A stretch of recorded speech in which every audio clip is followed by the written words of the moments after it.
Radhashtami special રાધાજીને પ્રસાદમાં ધરાવવા માટે સાબુદાણાની કાંજી બનાવીશું।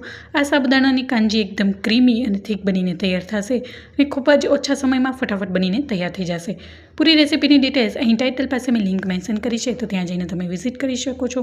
અહીંયા મેં 1 લીટર જેટલું ફૂલ ફેટ મિલ્ક લીધું છે। ત્યારબાદ અહીં સાબુદાણાને મેં ગરમ પાણીમાં પલાળી દીધા છે અને નિતારી અને તેમાં એડ કરી દઈશું। ત્યારબાદ સ્વાદ પ્રમાણે મેં એક નાનો બાઉલ અને જોઈએ તો 7 થી 8 ચમચી જેટલી ખાંડ નાખી છે। ગળાશ તમે તમારા ટેસ્ટ પ્રમાણે વધારે કે ઓછું કરી શકો છો। ત્યારબાદ 1 ચમચી જેટલી મેં ઇલાયચી પાવડર નાખી અને સારી રીતના મિક્સ કરી લઈશું અને વધારે થીક બનાવવા માટે અહીં મેં 1 ચમચી જેટલો કસ્ટર્ડ પાવડર તેમાં એડ કર્યો છે અને તેમાં એડ કરી દઈશું। કસ્ટર્ડ પાવડર નાખવાથી કલર પણ સારો આવશે અને થીક પણ બનશે। આ રાધાજીને પ્રસાદમાં ધરાવવા માટે ખૂબ જ ઇઝી અને ફટાફટ રેસીપી છે, તો તમે ચોક્કસથી આ રેસીપીને ઘરે ટ્રાય કરજો અને મારી રેસીપીઓને લાઇક કરજો અને મારી ચેનલને નવા આવ્યા હોય અને હજી સુધી સબસ્ક્રાઈબ ના કરી હોય તો સબસ્ક્રાઈબ કરજો। સબસ્ક્રાઈબ કરવું એ બિલકુલ ફ્રી છે।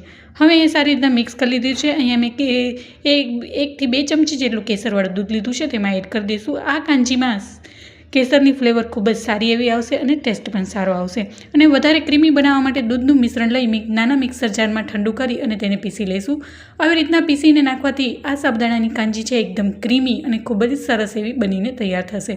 હવે ઠંડુ થઈ ગયા બાદ અહીંયા મેં એને પીસી લીધું છે તો અને તેમાં એડ પણ કરી દીધું છે, તેનાથી ખૂબ જ સારી એવી ટેસ્ટ આવશે। હવે તમે જોઈ શકો છો સાબુદાણાની કાંજી છે એ બનીને તૈયાર થઈ ગઈ છે અને સાબુદાણાનો દાણો છે એ પણ સારી રીતના સોફ્ટ થઈ ગયો છે।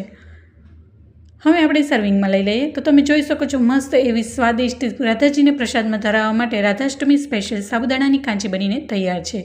તો કેવી લાગી મારી રેસીપી જરૂર જણાવજો। મારી રેસીપીઓને લાઇક કરી શેર કરજો અને મારી ચેનલને સબસ્ક્રાઈબ ના કરી તો સબસ્ક્રાઈબ કરજો।